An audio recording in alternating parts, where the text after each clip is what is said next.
Haleluya, puji Tuhan. Kita akhirnya sudah memasuki tahun 2025, tahun penuaian, tahun Double Grace. Nah, saya ucapkan selamat tahun baru untuk jemaat yang baru pulang liburan. Harapan saya mudah-mudahan Anda juga mengikuti lewat YouTube pesan perpisahan tahun kemarin yang sangat penting.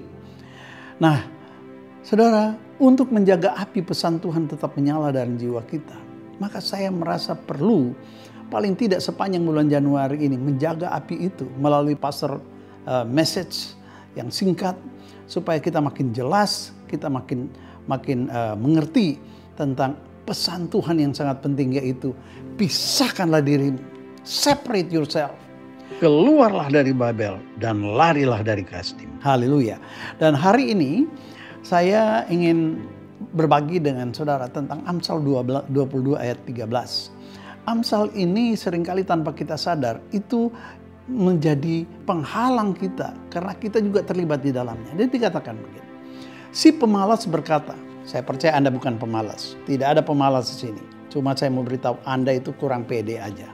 Sehingga pemalas ini berkata, ada singa di luar. Aku akan dibunuh di tengah jalan. Singa di luar. Aku akan dibunuh di tengah jalan. Nah, saudara, sadar atau tidak, itu adalah mentalitas pecundang yang dapat melekat dan berkembang pada diri siapa saja. Kalau engkau sering kali berkata, aduh terlalu banyak rintangan, ada banyak penghalang, ada singa dalam hidup saya, sehingga maklumlah kalau saya selalu gagal, tidak mungkin sukses. Dalam nama Tuhan Yesus, saya mau kasih tahu Anda, pola pikir ini akan melumpuhkan semua potensi ilahi dalam diri saudara dan menghalangi Anda untuk melakukan semua yang Tuhan rencanakan supaya engkau bisa meraih warisanmu itu. Nah, sebenarnya ya, singa di tengah jalan itu nggak ada.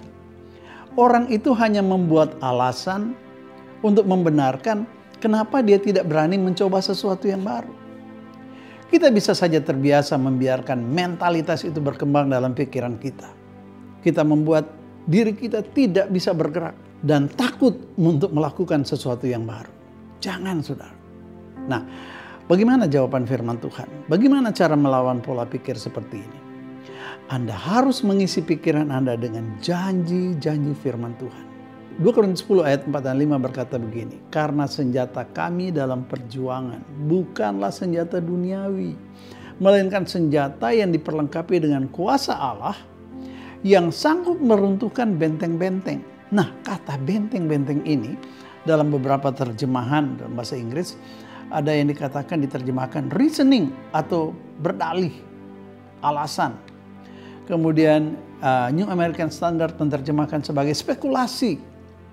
Dan ada juga yang menerjemahkan sebagai imajinasi.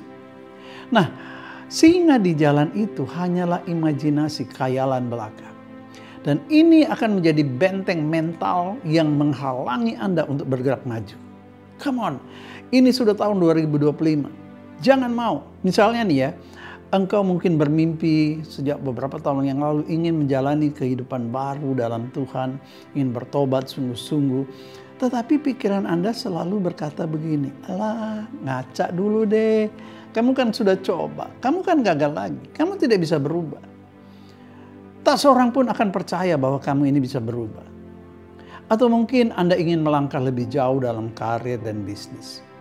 Tapi tiba-tiba muncul pemikiran mengatakan, udah enggak usahlah, percuma. Kamu sudah terlalu tua untuk memulai sesuatu yang baru. Tidak ada yang mau mempekerjakan kamu di usia ini seperti sekarang.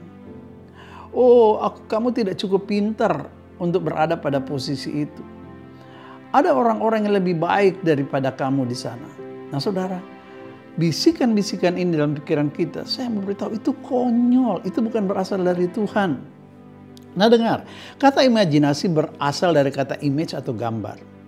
Singa di jalanan seringkali merupakan gambaran palsu tentang dirimu. Sebab musuh sudah begitu lama menanam kata-kata dalam pikiranmu tentang kegagalan. Sehingga Anda hanya dapat melihat gambaran dirimu serba tidak bisa, serba gagal dan serba negatif. Iblis ingin Anda memiliki gambaran dari fakta yang pernah Anda alami bahwa Anda tidak akan pernah berubah. Dan tidak ada hal baik yang akan terjadi. Tapi saya mau bilang, itu bohong. Kalaupun itu pernah terjadi dalam hidupmu, itu masa lalu.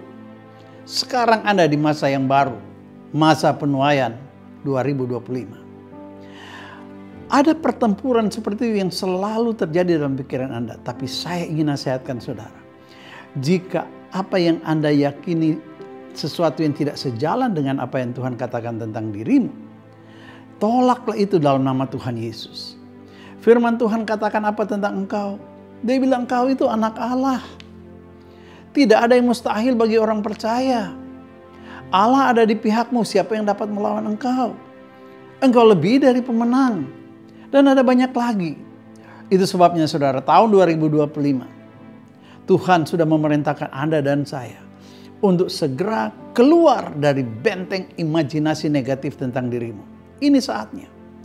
Jangan biarkan apapun menghentikan langkah maju Anda menggapai kepenuhan warisan janji Tuhan. Kenapa? The fullness of your greatness is coming. Ini tahun penuaian, double grace. Filipi 4 ayat 13 berkata, segala perkara dapat kutanggung di dalam Dia yang memberi kekuatan kepadaku. Anda juga dapat menanggungnya. Jadi, kalau engkau selama ini atau sampai saat ini masih sering merasa seperti itu, terintimidasi dan tidak pede, sekarang waktunya. Jangan tunda, angkat kedua tangan saudara. Saya akan mendoakan Anda sekarang. Pejamkan matamu. Semua, dimanapun saudara ada, di balkon, di bawah sini. Mari kita akan berdoa sama-sama. Bapa di surga, hamba-Mu berdoa Tuhan. Di dalam nama Tuhan Yesus, aku meminta satu spirit daripada-Mu Tuhan, yang namanya spirit of boldness, roh keberanian. Sehingga mereka bukan saja percaya, tapi mereka akan melangkah. Dan ketika mereka mulai melangkah, Tuhan Engkau juga mulai melangkah dari surga. Membackup mereka, membela mereka, dan membawa mereka kepada fakta tahun 2025, bukan fakta 2024 ke belakang. Dalam nama Tuhan Yesus. Amin.